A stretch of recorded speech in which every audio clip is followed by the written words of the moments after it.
12 Huntsmen. There was a king's son who loved dearly a beautiful maiden. One day as he was sitting beside her, a messenger came to him. "Your father is very ill," said the messenger.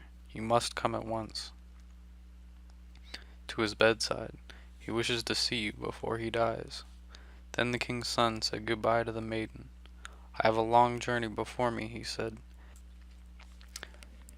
"Take this ring as a sign that when I am king I will come back for you." Then he rode away. When he reached the palace he found his father's end very near. "Dear son," said the king, "I have sent for you to make a promise. It is that you will take the wife I have chosen for you," and he named him a king's daughter. These words made his son very sad. How could he refuse the last request of a dying father? He answered, "Dear father, I will do my best to please you. If she is willing, I will marry the princess." Soon after, the old king died, and his son became king. For the sake of his promise, he sent and asked the king's daughter to become his wife. She agreed, and a day was set for their marriage. The maiden whom he loved heard this news, and she grieved until it seemed as if she would die. "Dear child," said her father one day, "why are you so sad?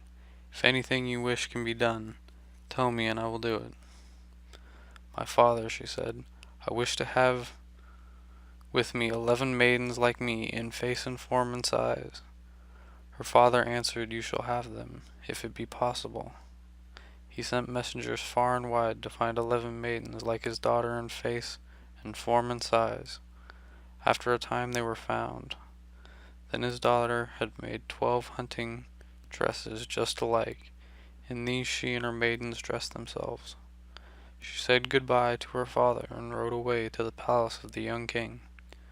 "Tell your master that I am one of 12 huntsmen who wish to serve him," she said to the servant at the palace door. The king came out to speak to her, but he did not know her in her huntsman's dress. He was pleased with the 12 so alike in face and dress, and they became his huntsmen. Now the king had as a friend and servant a wonderful lion. It could not only speak, but it was so wise that it found out many hidden things. One evening it said to the king, "You think that those are 12 young men who are serving you, do you not?" "Yes," said the king, "they are my 12 huntsmen." "You are mistaken," said the lion, "they are 12 maidens." "Ah, no," said the king, "they cannot be true."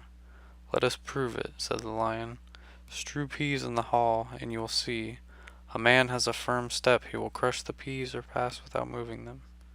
But maidens trip and slide, and they will let the peas rolling." The king ordered the hall to be strewn with peas. One of the king's servants had heard the lion's advice. Laughing, he said to the huntsman, "Only think, the lion wishes the king to believe that you are maidens." Then he told how they were to put to proof. The king's daughter laughed and said, "It is a joke." When she was alone with her maidens, she said, "Be sure to step strong and firm on the peas."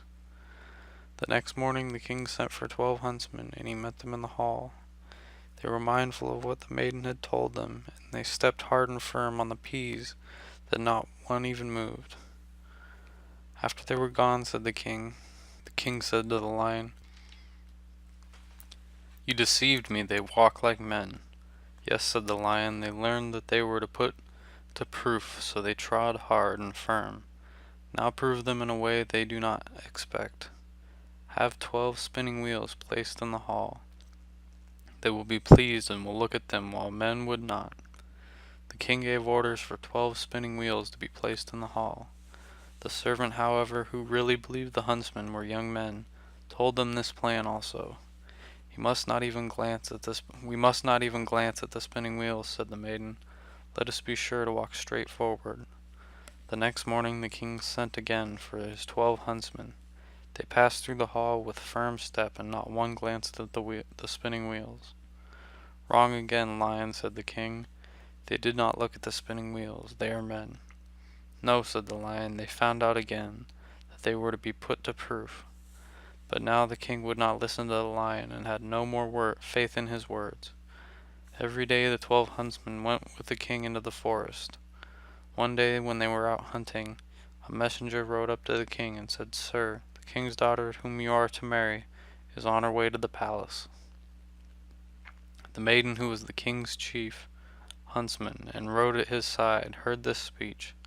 In her grief she fell faint to the ground. The king did not know what was the matter, but he ran to her help.